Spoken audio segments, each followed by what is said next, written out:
Newton কচু এখন একটি জনপ্রিয় পানি কচুর নাম।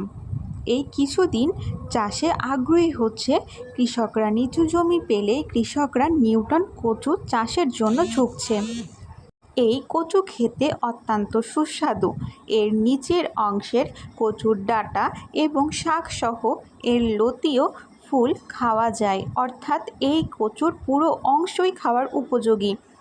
মধ্য ডিসেম্বরের মধ্য থেকে জানুয়ারির মধ্যে গাছ লাগানো শেষ হয়ে যায়। সারিবদ্ধভাবে 3 ফুট দূরত্বে কচুর গাছ রোপণ করা হয়। রোপণের 45 দিনের মাথায় লতি তোলা হয়। কচুগুলো 10 ফুটের মতো লম্বা হয়। কয়েকটির ওজন 20 কেজি থেকে 32 কেজি পর্যন্ত হয়ে থাকে। প্রতি কেজি লতি 22 থেকে 38 টাকা। প্রতি কচু আকার ভেদে 40 থেকে 100 টাকা এবং প্রতিটি ফুল 1 টাকায় বিক্রি হচ্ছে।